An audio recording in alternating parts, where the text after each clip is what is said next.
Hey, what's up? This is Shai, lead developer of Ash and Rust. Today I want to showcase the 3 different progression systems and how they all come together to create a build. My vision for this character was a Tanky Auramancer, so I want to play up close and personal in the enemy's face with a lot of defensives, while also creating lots of different damaging auras to slowly whittle down nearby enemies. Normally you'll unlock abilities and slots as you level, but I've set myself to level 63 for this video. So up first, we'll pick a new ability. You always start with a strike, which is based on your weapon, so that's what's showing in this first slot, but at level 3 you unlock a new ability slot. First up will be Targeted. This allows you to pick friend or foe and apply damage or healing to that target. We're going to take the healing payload so that we have a nice way to recover our health, and lastly we'll infuse it with the Holy element, which will apply a buff to our character that increases all effectiveness for some time. Okay, now here's where our first aura augment comes into play. As I mentioned before, normally you'd start with only a few slots unlocked, but since we're high level, they're all available. I've got the damaging aura augment here, which when equipped creates an aura around the target for 5 seconds, damaging all nearby enemies.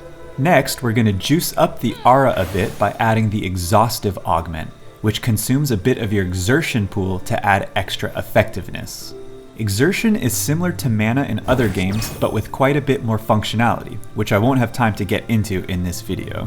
As you can see, we still have plenty of room for lots more interesting augments, but to keep this brief, let's move on. For our next ability, we're going to take Nova, which is a nice AoE spell.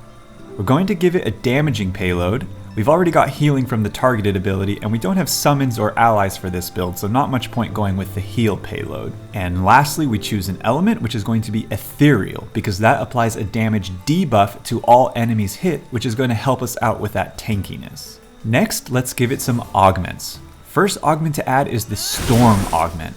This changes the ability from a single Nova blast, like this, to a zone that deals damage over time to all enemies within it. Auras and zones both scale off the same tag, Aura Zone, not to be confused with a popular American car parts retailer, so we'll still get all the cool interactions that we're going to see later. Next up, we're going to apply another aura/zone called Consecrate, which grants all allies, including yourself, within the zone a big damage reduction buff. And finally, for a bit of flair, we're going to add the Firmament augment.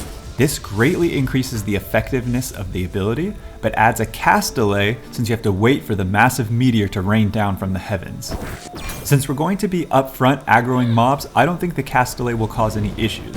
That said, there's tons of other augments to mess around with. Here I just have time to showcase a few.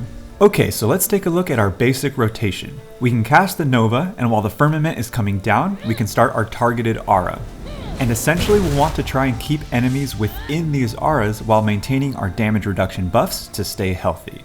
So now let's move on to the next major progression system, which are your character augments. These govern how all abilities and ability augments interact and scale.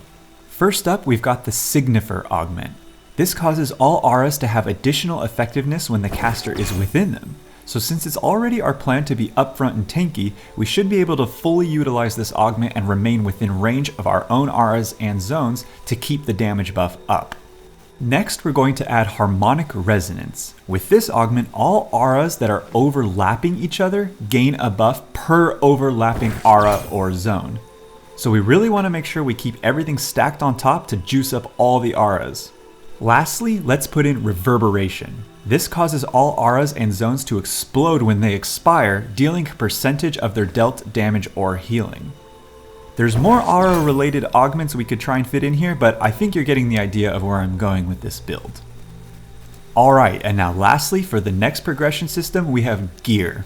This can go a lot of ways depending on how you feel the build is doing, if it needs more damage, more cooldown reduction, more defensives, etc.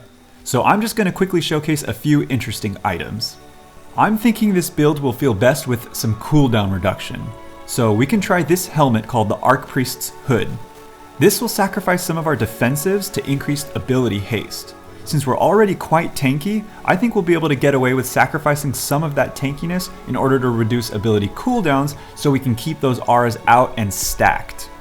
And finally, we're going to try to use this right-handed dagger, which has a special strike-only augment, which causes all weapon attacks to have a chance to refresh an ability that is on cooldown. Daggers are the fastest attacking weapons in the game, so hopefully we'll be able to get some procs rolling and resetting our cooldowns to keep on stacking those auras. Okay, before we test it out, I'll just quickly fill up some remaining slots with some minor augments to round out our stats. Alright, let's give it a whirl. Thank you so much for watching, and please feel free to let me know your thoughts on our Discord or give it a follow or wishlist on Steam. Early access launch is planned for April 1st, and I can assure you this is not an April Fool's joke. See ya!